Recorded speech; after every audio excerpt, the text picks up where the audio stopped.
Bila je to jedna posebna, tiha noć u srcu velike šume.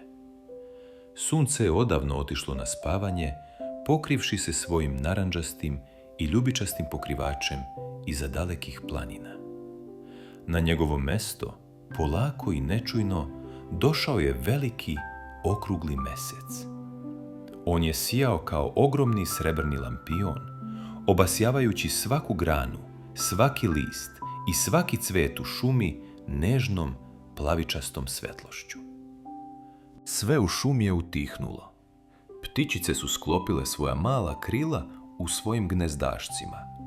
Veverice su se ušuškale u svoje tople duplje, umotane u svoje čupave repove. Čak je i vetrić, koji je po ceo dan jurio kroz krošnje, sada postao sasvim miran i tih. Samo je blago, najblaže na svetu, ljuljao vrhove starih borova, praveći zvuk koji je ličio na jednu dugačku, uspavanu pesmu.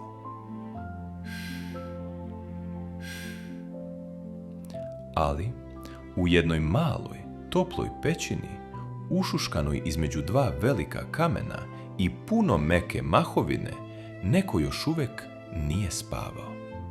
Bio je to mali Meda.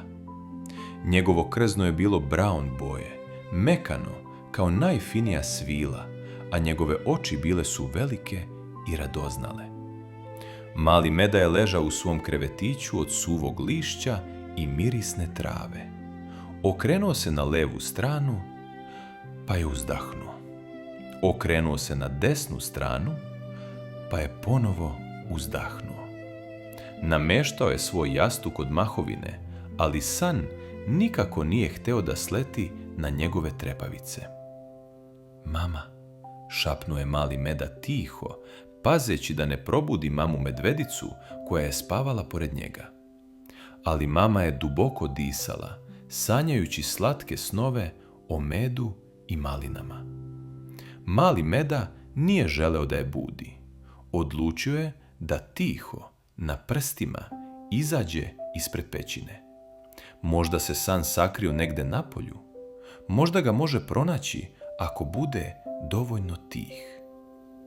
Mali Meda je svojim mekim šapama zakoračio na šumsku stazu. Tap, tap, tap.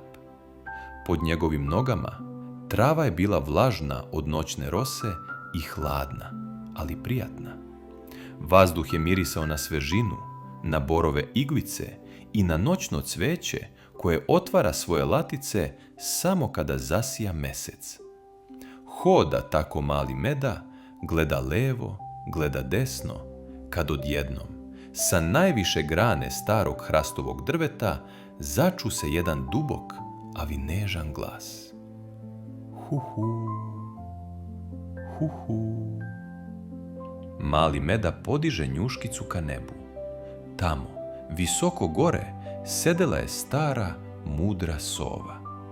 Njeno perje je bilo sivo kao kora drveta, a oči su joj svetlele kao dva mala meseca. Dobroveče, mali Medo, rekla je sova polako. Šuma je tako tiha, a ti si još uvek budan. Da li tražiš nekoga? Tražim svoj san, teto sovo, reče mali Meda tužno. Svi spavaju, cveće spava, drveće spava, mama spava. Samo moj san se negde izgubio.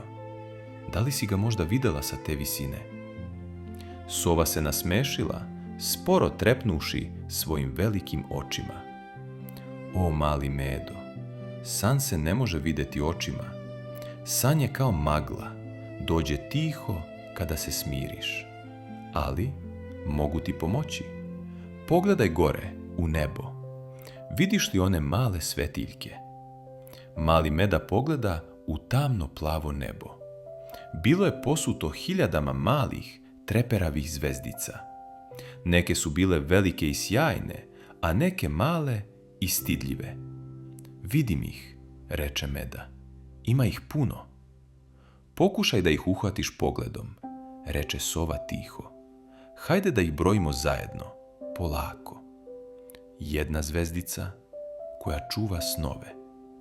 2 zvezdice koje sijaju za laku noć, 3 zvezdice koje trepere polako, 4 zvezdice. Mali Meda je gledao u zvezde. Dok ih je brojao, osjetio je kako mu se glava polako spušta. Vrat mu je postao malo teži. Zvezde su plesale pred njegovim očima. Hvala ti, sovo, zevnuo je Meda. Za malo da zaspim. Samo polako, Medo, šapnula je sova. Laku noć.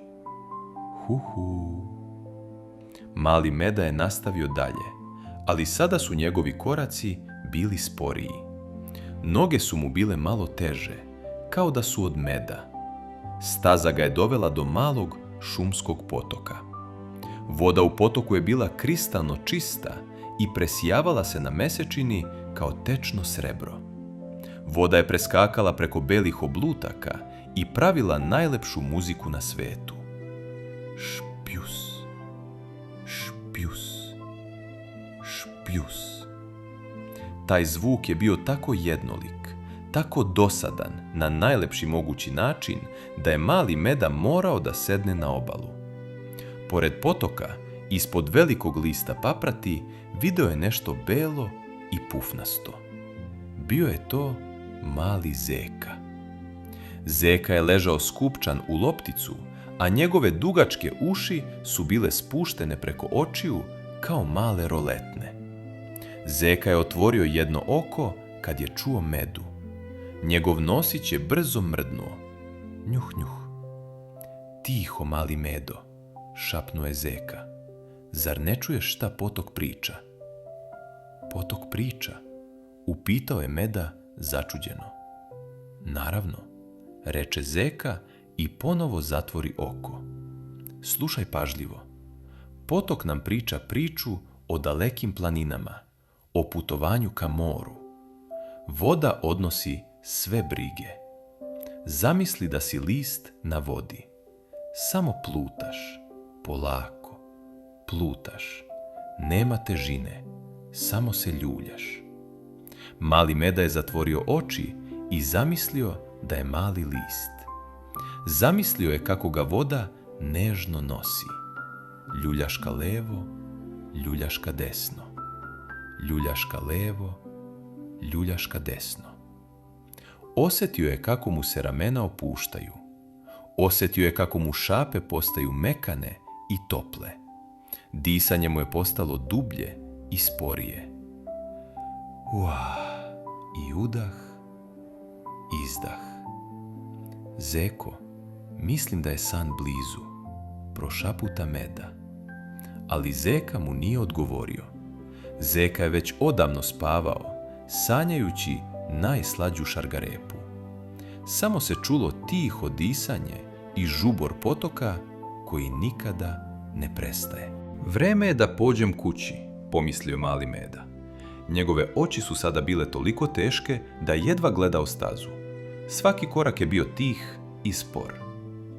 Šuma kao da je postala još tamnija i udobnija. Senke drveća su izgledale kao veliki, meki jastuci koji ga zovu da legne. Stigao je do svoje pećine. Unutra je bilo toplo i sigurno. Mirišalo je na mamu. Mali Meda se uvukao nazad u svoj krevetić. Mahovina je sada bila mekša nego ikada pre. Namestio se udobno, tada je osjetio nešto veliko i toplo. Bila je to mamina velika šapa. Mama medvedica, iako je spavala, osjetila je da je Meda tu i privukla ga je sebi u veliki, najtopliji zagrljaj na svetu. Meda je naslonio glavu na mamin stomak. Mogao je da čuje njeno srce kako kuca.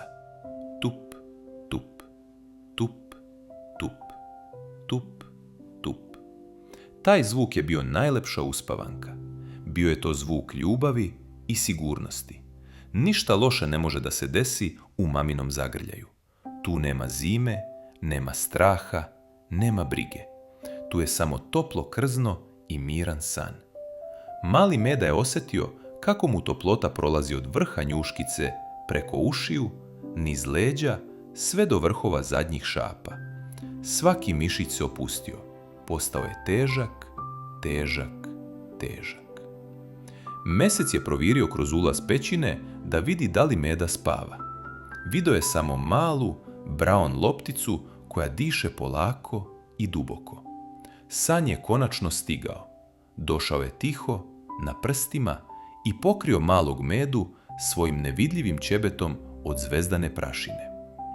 Laku noć, sovo na grani. Laku noć, zeko pored potoka. Laku noć, tihi potočiću. I laku noć tebi, mali Medo. Sanjaj lepe snove. Sanjaj o medu, o igri, o plavom nebu. Sada si siguran, sada si miran. Spavaj, spavaj. Laku noć.